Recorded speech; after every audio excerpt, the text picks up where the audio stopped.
নমস্কাৰ বন্ধু বান্ধৱীসকল মোৰ গভ জব এলাৰ্ট আৰু ভিডিঅ'টোলৈ স্বাগতম জনাইছোঁ যে বন্ধুসকল পুনৰ পদ মুকলি হ'ল অসম চৰকাৰৰ ফালৰ পৰা আৰু পোষ্টকেইটা আহিছে অসম পুলিচৰ কনষ্টেবল আৰু গাৰ্ডমেন আৰু এই পোষ্টকেইটা টোটেল পোষ্ট 451টা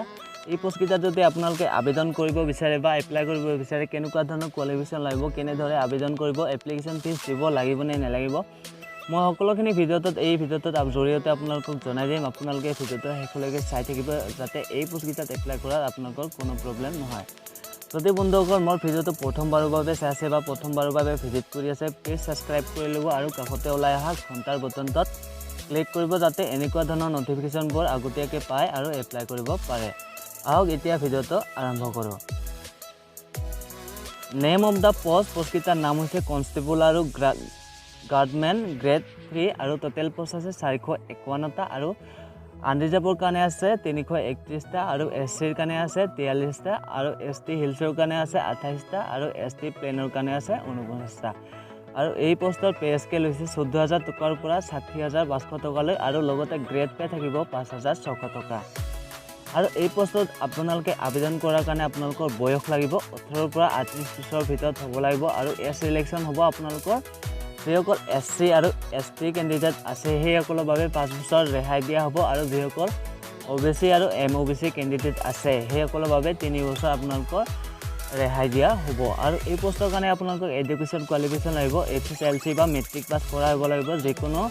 গভৰ্ণমেণ্ট ৰিকগনাইজ ইউনিভাৰ্চিটিৰ পৰা বা কাউন্সিলৰ পৰা পাছ কৰা হ'ব লাগিব আৰু লগতে হোম গাৰ্ড ট্ৰেইনিং সাৰ্টিফিকেট আৰু এনচিচি এ সাৰ্টিফিকেট থকা হ'ব লাগিব আৰু এই পোষ্টকেইটাৰ কাৰণে আপোনালোকৰ সিলেকশ্যন প্ৰচেছ হ'ব প্ৰথম এ ফিজিকেল ষ্টেণ্ডাৰ্ড টেষ্ট বা পিএছটি দিব লাগিব আৰু 2 নম্বৰটো হৈছে ফিজিকেল এফিচিয়েন্সি টেষ্ট আৰু পিএছটি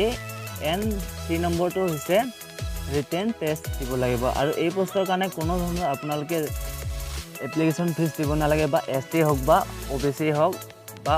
এমওবিচি হওক কোনো ধৰণৰ এই পোষ্টৰ কাৰণে আপোনালোকে এপ্লিকেশ্যন ফিজ দিব নালাগে আৰু এই পোষ্ট আপোনালোকে কেনেদৰে আবেদন কৰিব এই পোষ্ট আবেদন কৰাৰ কাৰণে আপোনালোকে অনলাইন যোগে আবেদন কৰিব লাগিব যেটো আমাৰ অসম পুলিচৰ ৱেবছাইট আছে www.policeasam.gov.in এই ৱেবছাইটত আপোনালোকে যায়ও আবেদন কৰিব পাৰিব বা এই আপোনালোকে এই ৱেবছাইটত যায়ও আপোনালোকে আবেদন কৰিব পাৰিব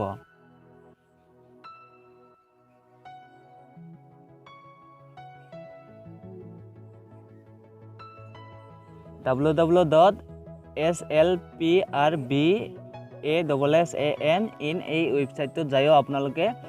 আবেদন কৰিব পাৰিব বা মোৰ ভিডিঅ'ৰ ডেসক্ৰিপচনত আপোনালোকক লিংকটো প্ৰভাইড কৰাই দিম আপোনালোকে তাৰ পৰা যায়ও আপোনালোকে আবেদন কৰিব পাৰিব আৰু এই পোষ্টৰ আবেদন কৰাৰ তাৰিখ হৈছে